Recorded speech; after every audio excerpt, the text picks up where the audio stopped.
تو میں نے آپ سے بتایا کہ یہ قدر جو ہے ایک تو اسی سے لفظ قدرت بنا ہے، اور نمبر دو اسی سے کسی شے کی قدر و قیمت، اور پھر اسی کے معنی ہے اندازہ مقرر کر دینا، کسی شے کا اندازہ مقرر کر دینا، یہ قدر ہے۔ اللہ نے ہر چیز کا ایک اندازہ مقرر کر دیا ہے، اور قدر مقادیر مشکات شریف میں ایک پورا باب ہے، ایمان بالقدر اس کا عنوان ہے صحیح معنی میں۔ تو پہلی حدیث کیا ہے؟ مسلم شریف کی روایت ہے، عبداللہ ابن عمرو بن العاص رضی اللہ تعالی عنہما۔ حضرت عمرو بن العاص جو بڑے سرداران قریش میں سے تھے، بڑے سیاستدان تھے اور بڑے بہادر انسان بھی تھے، ان کے بیٹے ہیں عبداللہ۔ اور بڑی دلچسپی کی بات یہ ہے کہ باپ اور بیٹے کے مزاج میں بود المشرقین تھا، وہ تھے جنگجو اور سیاستدان اور بڑے سرداروں میں سے، یہ تھے انتہائی زاہد و عابد، انتہائی زاہد و عابد۔ انہی کے بارے میں آتا ہے پوری پوری رات کھڑے رہتے تھے نوافل میں، اور ہر روز روزہ رکھتے تھے، جس پر حضور نے یوں کہنا چاہیے کہ ڈانٹ پلائی۔ آپ کو اطلاع ہوئی، آپ نے بلایا، یا عبداللہ اولم اخبر انک تقوم اللیل وتصوم النہار تصوم الدہر، کیا مجھے یہ خبر نہیں دی گئی ہے؟ یعنی مجھے یہ خبر ملی ہے کہ تم پوری رات کھڑے رہتے ہو، نماز پڑھتے ہو، تم ہر روز روزہ رکھتے ہو، اب کیا کرتے؟ بلا یا رسول اللہ، جھوٹ بولنے کا تو یارہ ہے ہی نہیں، اور ہو بھی نہیں سکتا۔ فرمایا لا تفعل، سختی سے بات۔ وہ عبداللہ ابن عمرو ابن العاص رضی اللہ تعالیٰ عنہما اس کے راوی ہیں، قال رسول اللہ صلی اللہ علیہ وسلم کتب اللہ مقادیر الخلائق قبل ان یخلق السماوات والارض ب50,000 سنہ۔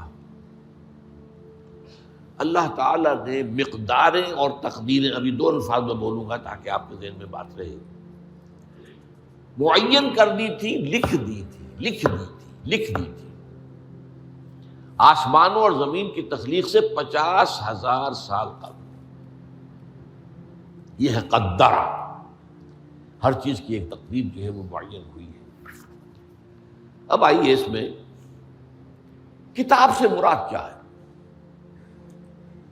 جو آیت میں نے دوسرے نمبر پر پڑھی آج، سورہ حدید کی آیت، ما اصاب بمصیبۃ فی الارض ولا فی انفسکم الا فی کتاب من قبل ان نبرأ۔ کتاب سے مراد کیا؟ نہیں پڑتی تم پر کوئی مصیبت، کوئی تکلیف، نہ زمین میں نہ تمہاری جانوں میں، زمین میں سیلاب کا آ جانا، زلزلے کا آ جانا، کوئی اور اس طرح کی عمومی ہلاکت کا آ جانا، عمومی تکلیف کا آ جانا، تمہاری جان میں اچانک جو ہے تشخیص ہو گیا کینسر ہے، اچھے بنے تھے، ٹھیک ٹھاک چل رہے تھے، کوئی معمولی سی تکلیف ہوئی، انویسٹیگیشن کیا تو معلوم ہوا تو کینسر ہے، اور وہ کافی بڑھ چکا ہے۔ لیکن جو شے بھی آتی ہے، چاہے تمہاری جان پر آئے چاہے زمین پر آئے، وہ ایک کتاب میں لکھی ہوئی موجود ہے، اس سے پہلے کہ ہم اسے ظاہر کریں۔ یہ تمہیں مشکل نظر آئے گا، ان ذالک علی اللہ یسیر، یہ اللہ پر بہت آسان ہے، بہت آسان۔ اللہ کا علم کامل ہے۔ تو معلوم ایک بات جان لیجئے کہ حقیقت کتاب سے مراد اللہ کا علم قدیم ہے۔ اللہ کا علم حادث نہیں ہے، معاذ اللہ ثم معاذ اللہ، کہ کوئی شے ہوئی تو اس کے علم میں آئی۔ یہ ہمارے ہاں بعض گمراہ فرقوں کا عقیدہ ہے، اسے بدع کہتے ہیں، کہ اللہ کے علم میں بدع بھی ہے، یعنی کسی واقعے کے ظہور کے بعد اس پر کسی شے کا منکشف ہونا، معاذ اللہ ثم معاذ اللہ۔ یہ شان خداوندی سے بہت بڑی ہے۔ وہ تو عالم ما کان و ما یکون ہے، جو بھی کچھ تھا اور رہا ہے آج تک ہمیشہ سے ہے، اور جو بھی کچھ ہوگا وہ سب اس کے علم میں آن واحد میں موجود ہے۔ آن واحد، یہ آن واحد کے لفظ کو اچھی طرح سمجھ لیجیے۔ مجھے سب سے پہلے تجربہ ہوا تھا، یہ سن میرا خیال ہے کہ 67-68 کی بات ہے، میں نے پہلا ہفائی سفر کیا تھا لاہور سے کراچی۔ اس وقت فوکر چلتا تھا، فوکر فرینڈشپ، چھوٹا جہاز کے چڑیا والا، اور کرایہ 90 روپے تھا نائٹ کوچ کا۔ آج آپ تصور کیجیے. تو میں چونکہ مجھے جغرافی سے دلچسپی ہے اور فوکس زیادہ اونچا نہیں ہوتا، تو میں دیکھتا جا رہا تھا کھڑکی سے، اس وقت ہم کہاں پہنچ گئے، اب کہاں پہنچ گئے. اب جو روشنیاں نظر آ رہی ہیں وہ کس شہر کی ہیں؟ یہ اکاڑے کی آ گئی، یہ ساہیوال کی آ گئی، یہ آگے اور آگے آئی. ایک دم میں نے دیکھا کہ 3 شہروں کی روشنیاں میں ایک وقت دیکھ رہا ہوں. لودھرا، بہاولپور، سماسٹا. مجھے خیال آیا کہ جب میں ٹرین سے سفر کرتا ہوں، کراچی جاتا ہوں، تو لودھرا پہنچتا ہوں تو میں سمجھتا ہوں کہ ابھی بہاولپور آدھا گھنٹے بعد آئے گا. وہ مستقبل کی شے ہے میرے لیے. بہاولپور پہنچتا ہوں تو لودھرا میرے لیے ماضی کی بات بن جاتی ہے. آدھے گھنٹے پہلے لودھرا آیا تھا، اور آدھے گھنٹے کے بعد جو ہے سماسٹا آئے گا. وہ میرے لیے مستقبل بن گیا، لودھرا ماضی بن گیا. لیکن اس بلندی پر میں بیک وقت دیکھ رہا ہوں لودھرا کو بھی اور بہاولپور کو بھی اور سماسٹا. یہ معاملہ جو ہے اس کو 1 ملین بلین سے ضرب دے لیجئے. اللہ تعالیٰ اس بلند مقام سے دیکھ رہا ہے جہاں اس کے مشاہدے میں، اس کے علم میں ماضی اور مستقبل کا کوئی سوال ہی نہیں. آنے واحد، آنے واحد، آنے واحد. تو یہ در حقیقت کتاب جسے کہا گیا قرآن مجید میں بار بار بہت جگہوں پر آیا. تو یہ کتاب جو ہے در حقیقت اللہ تعالیٰ کا علم قدیم، اس میں سب کچھ موجود ہے، ہمیشہ سے موجود ہے، لکھا ہوا موجود ہے، اور کوئی غلط نہیں ہو سکتا. آگے چل کر گفتگو ہوگی اصل میں بعد میں کہ تقدیر کے جو عام عقیدے میں ہم تقدیر کہتے ہیں اس کے 2 پہلو ہیں. ایک پہلو ہے ما اصاب علی الانسان، جو کچھ انسان پر آتا ہے مصیبت، جیسے ابھی آیت میں نے پڑھی ما اصاب من مصیبت فی الارض ولا فی انفسکم. ہم ہر وقت زد میں ہیں، کوئی تکلیف آ گئی، کوئی مصیبت آ گئی، کوئی بیماری آ گئی، کوئی حادثہ ہو گیا، کوئی بچہ فوت ہو گیا، کوئی عزیز جو ہے وہ فوت ہو گیا. یہ ہر وقت حوادث ہے. تو جو بھی کچھ پیش آتا ہے وہ علم خداوندی میں ہمیشہ سے تھا. یہی وجہ ہے کہ ایک اور حدیث ہے ابن الدیلمی سے، لمبی حدیث ہے وہ، لیکن اس کے اندر جو آخری ٹکڑا ہے وَتَعْلَمَ، یعنی انسان کے نجات کے لیے لازم ہے کہ یہ بات بھی تم جان لو انما اصابک لم یکن لیخطئک وانما اخطأک لم یکن لیصیبک ولو مت علی غیر ھذا. اگر تم اس کے سوا کسی صورت پر ہوگے تو جہنم میں داخل ہو جاؤ گے، لدخلت النار. یہ جان لو کہ جو چیز تم پر آئی وہ آنی ہی آنی تھی. دیکھیے ہوتا کیا ہے، کاش کہ میں اگر یوں کر لیتا تو یہ نہ ہوتا. بس یہی ایمان بالقدر کے منافی ہے.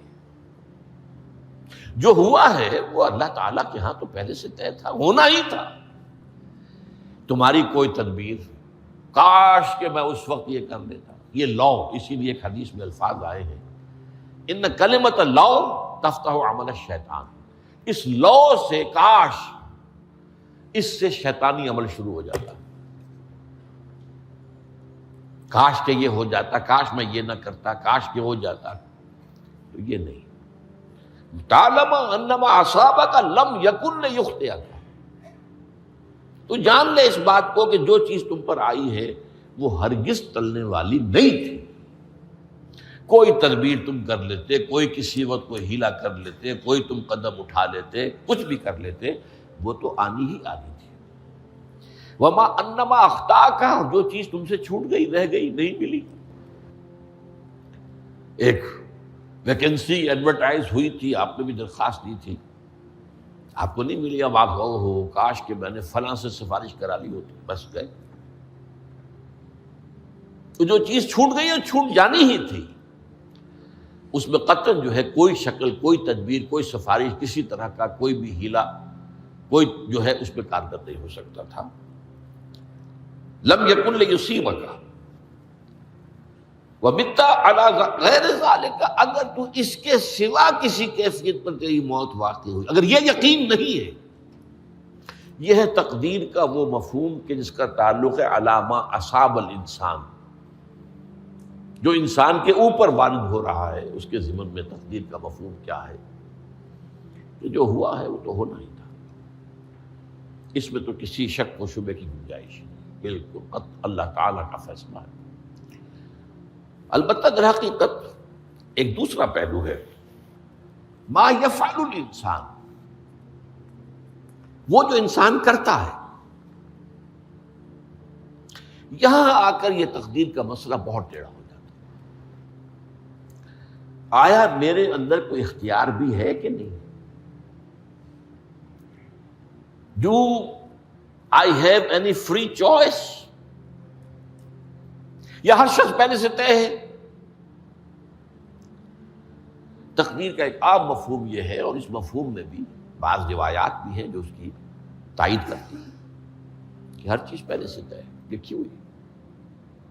اور یہ جو حدیث ہم نے ابھی پڑھی ہے، یہ گویا کہ اس کی ایک مثال ہے کہ وہ جو لکھ دیا گیا تھا، فرشتے نے لکھ دیا تھا، رحم مادر میں لکھ دیا تھا، شقی اور سعید، یہ بدبخت ہے یا سعادت مند ہے۔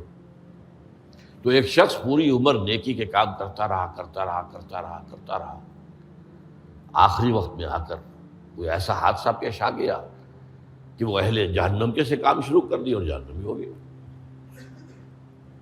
یا ایک شخص ساری عمر جو ہے جہنمیوں کے سے کام کرتا رہا، آخری وقت میں آ کر کوئی ایسی توفیق ملی، کچھ ایسا معاملہ ہو گیا، توبہ کر لی اور اس نے جو ہے اہل جنت کے سے اعمال شروع کر دی، ضرورت ہوگی۔ تو یہ جو ہے علامہ اصابک کا علیحدہ بات ہے، اور علامہ یفعل الانسان، انسان کیا کرتا ہے، اس میں اس کی قدرت کتنی ہے۔ اور یہ ہمارے ہاں فلسفے کا بڑا مشکل موضوع ہے، اسی کا نام ہے جبر و قدر۔ ہمارے اسلاف میں بھی کچھ لوگ ایسے ہیں متکلمین میں سے، دیکھیے ہمارے ہاں ایک وہ لوگ ہیں کہ جو اس پر قناعت کرتے ہیں کہ جو اللہ نے کہہ دیا اور رسول نے کہہ دیا، اس سے آگے ہم مین میخ نہیں نکالیں گے، وہ محفوظ راستے پر ہوتے ہیں۔ لیکن بہرحال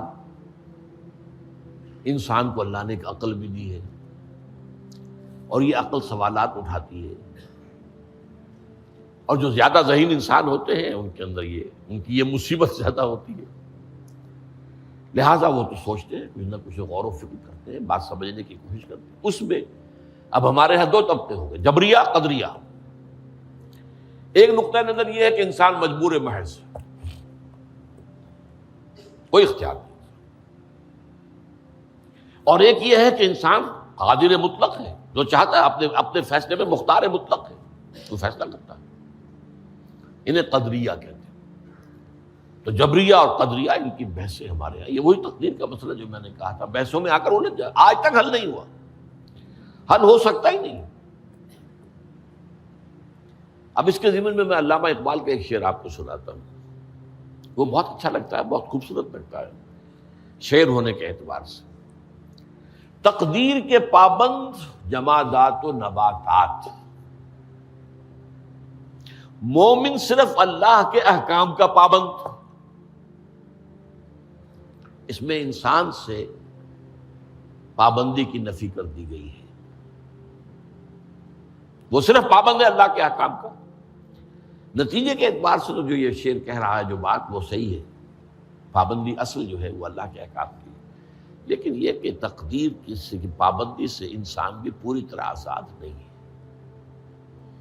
یہ سمجھ لینا کہ یہ جمادات و نباتات ہی کا معاملہ، یہ غلط ہے، یہ مبالغہ ہے۔ ظاہر بات ہے کہ شاعر جو ہے، شاعر مبالغے سے بچ نہیں سکتا، چاہے وہ علامہ اقبال ہو، کوئی بھی ہو۔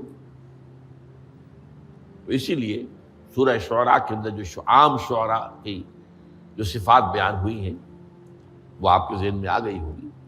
مبالغہ کرتے ہیں، فی کل واد یہیمون انہم یقولون ما لا یفعلون، وہ کہتے بھی وہ کچھ ہے جو کرتے نہیں ہیں، اور یہ بات تو علامہ اقبال پر بھی چشمہ ہوتی ہے۔ بہرحال یہ شعر ذرا پھر نوٹ کیجئے، تقدیر کے پابند جمادات و نباتات، مومن صرف اللہ کے احکام کا، کوئی بات صحیح نہیں۔ انسان بہت سے اعتبارات سے مجبور ہے۔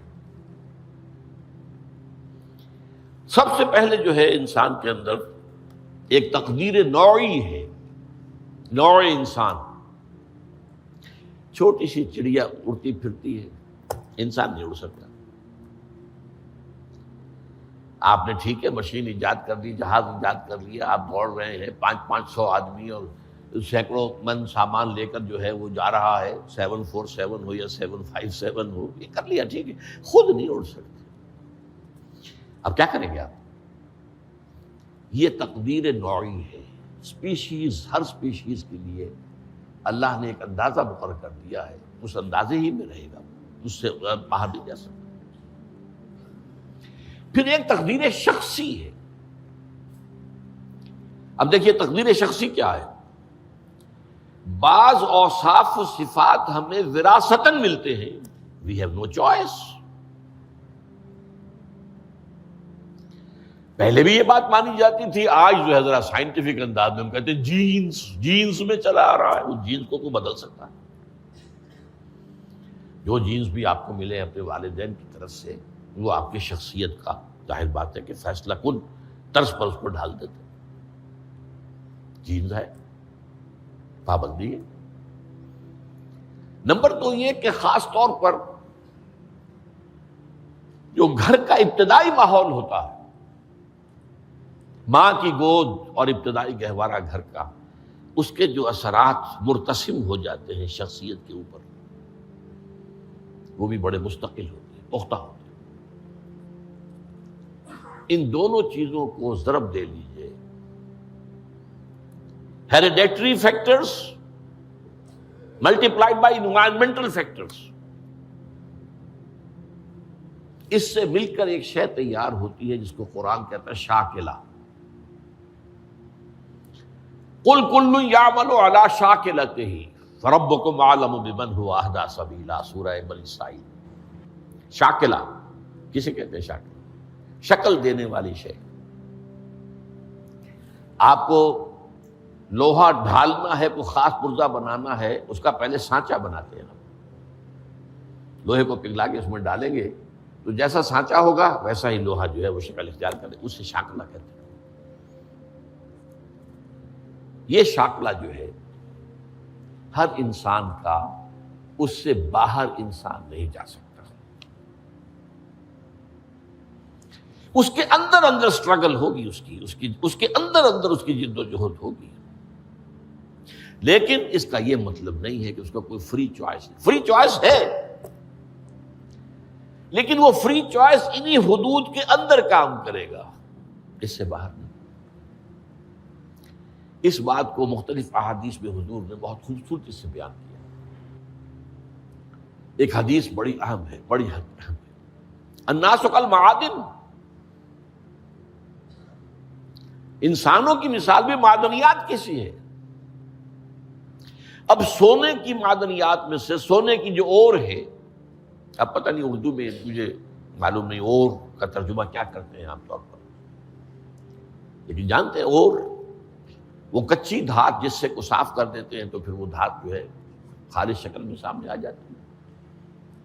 سونے کی اور سے سونا بنے گا، چاندی کی اور سے چاندی بنے گی، سونا تو نہیں بن سکتا، جتنا چاہے صاف کر لیں، وہ اور تو مستقل ہے۔ الناس کالمعادن خیارکم فی الجاہلیت خیارکم فی الاسلام، جو تم میں جاہلیت کے دور میں، پری اسلامک دور میں جو بہترین تھے، وہی اسلام میں آ کر بہترین ہوئے۔